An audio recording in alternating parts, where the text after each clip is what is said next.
تو جب میں پڑھایا کرتا تھا ان دنوں ایک طالب علم نے سوال کیا تھا، مجھے یاد ہے، اس نے کہا جی حضور کی اولاد میں ایسے بھی سید ہوں جو بے نماز ہوں، یا ایسے بھی ہوں اور شراب پیتے ہوں، تو کیا وہ بھی لائق احترام ہے؟ تو میں نے کہا بھئی یہ تو مفتیوں سے پوچھو، میں تو فتویٰ دیتا نہیں، لیکن فتوے کی زبان کے علاوہ اگر تم بات پوچھو تو کہہ دیتا ہوں، فتوے کی زبان میں نہیں کہیں۔ میں کہ سنو، حضور کے خاندان سے، حضرت فاطمہ کے خاندان سے، حضرت حسن اور حسین کے خون سے کسی کی بھی نسبت ہو، کتنا ہی گناہگار کیوں نہ ہو، تو میرے سوال کا جواب تم دو کہ جو پرس یا جو کاتب قرآن کی لکھنے میں کوئی آیت کی غلطی کر جائے یا زیر زبر کی غلطی کر جائے، اس کے بارے میں یہی کہوں گا کہ اس قرآن کو پڑھو نا، لیکن پاؤں کی ٹھوکر اس کو بھی ماری نہیں جاتی۔ قرآن اگر غلط لکھا جائے کہیں تو اس کے بارے میں یہی کہوں گا کہ اس کو پڑھو نا، لیکن پاؤں کی ٹھوکر اس کو بھی ماری نہیں جاتی۔ فاطمہ کے خون کو میرا عقیدت کا سلام، اس سے جو نبی پاک صلی اللہ علیہ وسلم کا سلسلہ آگے چلا، بلکہ کل بنو ہاشم کا جو سلسلہ چلا، یہ خاندان لائق احترام ہے۔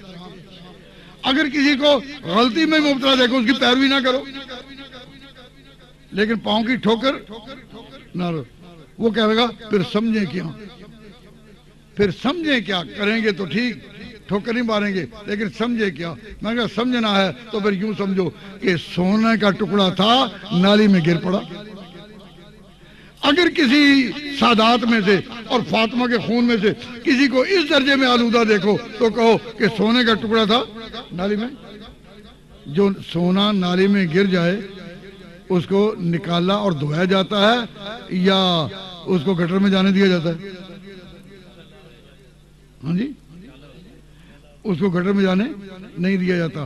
تو ہم حضور کے غلام ہیں، حضور کے امتی ہو کر حضور کا نشان ہے، حضور کی صلبی اولاد نہیں، ہم آپ کی روحانی اولاد کا عنوان ہے۔ ہم جب اس درجے میں ہیں تو حضور اکرم صلی اللہ علیہ وسلم کی صلبی اولاد جو حضرت حسن اور حسین کے ذریعے باقی رہی، ان کا بھی احترام، اس احترام کو کیا کہتے ہیں؟ محبت۔ اور ایک لفظ ہے اطاعت۔ اطاعت اور ہے، محبت اور ہے۔ اطاعت اور ہے، محبت اور ہے۔ اطاعت صدق کی ہے، سچائی کی، حق کی، سچ کی، اور محبت جذبات کی بھی ہوتی ہے۔ تو صاف ہم اطاعت کی باری آئی تو خلفائے راشدین اطاعت کریں گے، خلفائے علیکم بسنتی و سنت الخلفائے راشدین۔ اطاعت کی باری آئے تو اطاعت کریں گے راشدین کی، یہ ہمارا اسلام ہے۔ تو میرا یہ پیغام ہے، اسلام ما اطاعت خلفائے راشدین، ایمان ما محبت آل محمد۔